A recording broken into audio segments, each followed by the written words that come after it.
taste.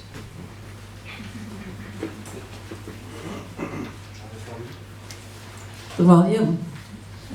The volume is good. Better than no volume. I'm going to read about the two places that I spent a lot of my life in winter. One of them is in New York, where I was born and raised, and the other one is in Vermont. These are two winter stories. First, New York. Cold snapshots of New York. Snapshot. The pink snowsuit covered with blood.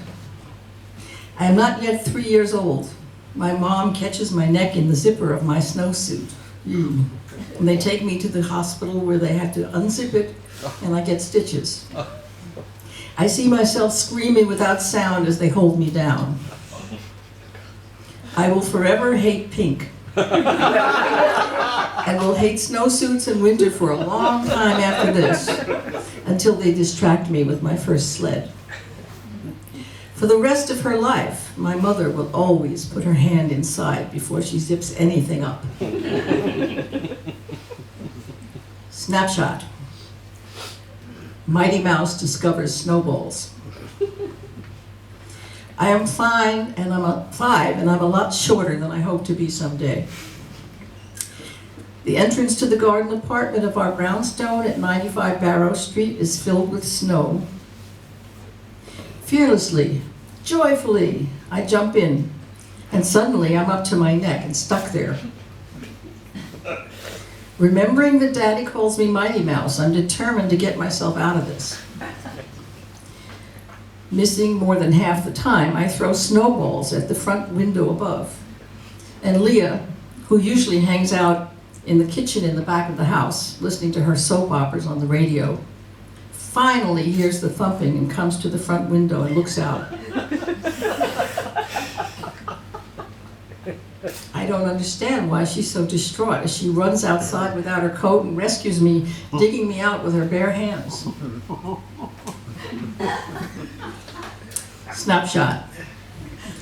Zooming in on Christmas Eve in the 1950s.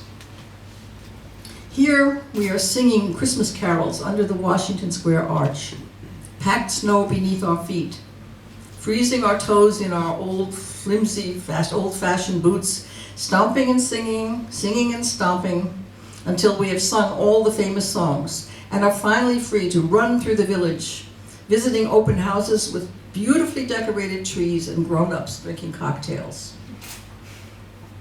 At the first one, we have hot cider to thaw out our toes. And at another one later on, we are given our first eggnog. We're only 5th graders, so there's no alcohol in it, but it tastes so delicious. I think I've died and gone to heaven. Snapshot.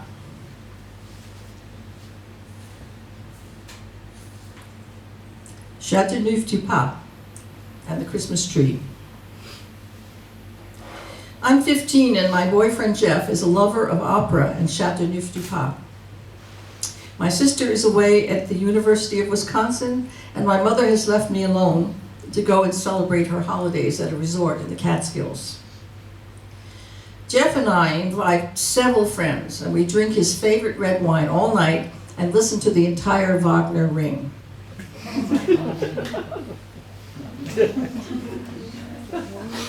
When we are good and drunk, and the red wine will never come off the ceiling, we grab the Christmas tree, decorations and all, and take the elevator up to the roof. And before anyone can change their mind or cast doubt on our enterprise, we throw the tree off and cheer wildly as it falls 25 stories down and lands in the middle of Sheridan Square. We're lucky. No one dies.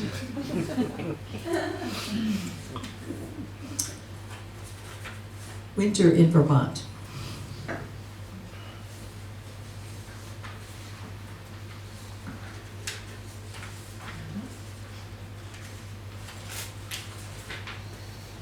Sorry. Okie dokie. The other day, I killed a snowflake. I was that tired of damned old winter. It seems the chill had invaded my dreams.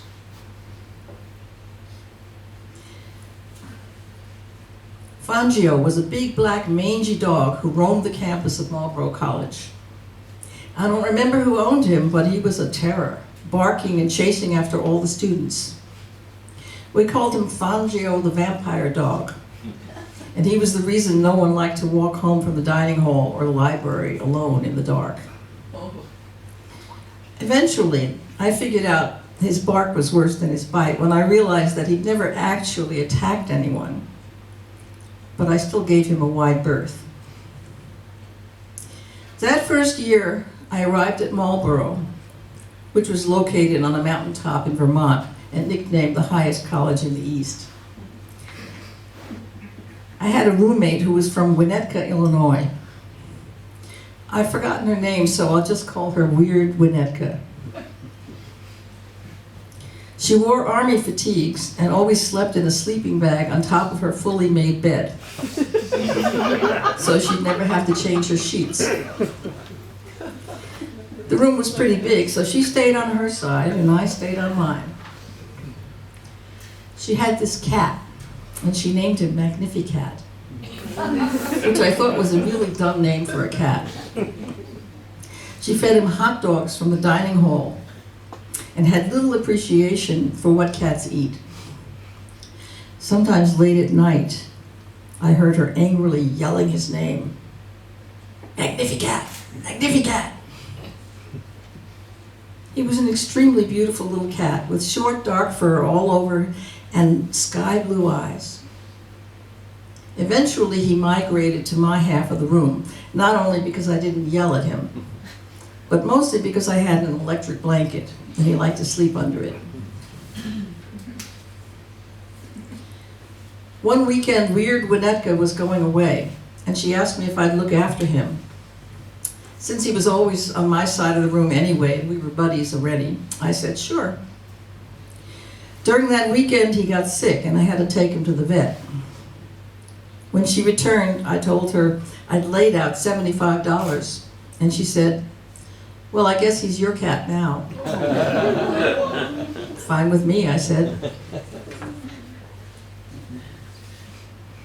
Preserving the M sound, I renamed him Morgan, after Organ Morgan in Under Milkwood, by Dylan Thomas, which I was reading at the time. Morgan quickly adapted to his new name, perhaps because I didn't yell it at him. And since we both loved my electric blanket, we got along famously. I was worried about Morgan going outside and roaming around, since I was afraid he'd get hit by a car. As he grew older and I moved into a tiny single dorm room, he started pooping in my closet in my shoes. There was no door on the closet, so this was kind of a problem. The vet suggested that as he was maturing into adolescence, he was letting me know that he wanted to go outside. If I didn't want him to start spraying all over my clothes, which I would definitely hate, the vet warned, the only alternative to letting him go out was to have him neutered. I had a strong conviction that he should enjoy his adolescence, as I had, with a chance to learn what life was all about. So I wasn't really ready to go there. I recalled the line from Under Milkwood that I had thought of when I named him. Organ Morgan, you haven't listened to a word I said. It's organ, organ all the time with you. So reluctantly, I started letting him out the back door so he could run around in the woods away from the road and maybe see some action with a lady cat. Vermont in winter was, and probably still is, an amazingly cold, dry place. When I was there, it often stayed below 0, that's Fahrenheit, for weeks at a time. And when you went outside, your nostrils would freeze together and your breath would turn to frost in your eyelashes and stick to your face. The snow was so deep and dry, it made a crunching sound when we walked. It always arrived by the beginning of November and stayed on the ground sometimes till late April or even May. The cold sharply curtailed our wintertime activities. and other than going to class and to the dining hall to eat, we hunkered down. Our only excursion was when we'd drive down the mountain to Brattleboro every 2 weeks to buy the new issues of Marvel Comics, cat food, and a case of Old Madrid port, which cost $12. When you drank enough of this stuff, you could go running around outside and you'd hardly feel the cold. The guys would pee yellow circles in the snow, and we'd make exotic designs, pouring the dark, tawny port in and around the circles. And then we'd grab people passing by and say, "Hey, look, aliens were here." One day, hurrying to class, I was trudging along in the deep, newly fallen snow. When I tried to pull my foot out, I fell over and I slid head first down the hill, gathering speed, spinning round and round like a hockey puck, and knocked myself out cold on a frozen footprint. When I woke up, I had lost time and was late for class. I realized nobody had been there to see it. And to this day, I'm still wondering if it really happened. On those cold days, I couldn't bring myself to let Morgan out, as I was afraid he'd freeze to death or be eaten by wolves. But one day, he disappeared from my little room, and I was afraid he'd gotten out. The dorm had 2 buildings with an unheated glass walkway in between. I ran all over looking for him, back and forth between the buildings, asking everyone if they'd seen him. Each time I ran through the walkway, I saw Fangio, the dog, sleeping there, curled up in a big black ball. It was so cold there was ice on the glass panes. Back and forth I ran, it seems like 50 times. No sign of Morgan. Finally, freezing, becoming exhausted, and trying not to panic, I bravely decided to stop and warm my hands on Fangio. As I was petting him, I wedged my hands in the middle of the tight, rolled-up ball his body had formed to keep warm. To my amazement, there was gray fur in there. Mm-hmm. And as I gently teased more of the black fur apart, there was Morgan, curled up in a ball, cozy and warm as toast, staring up at me with his sweet face.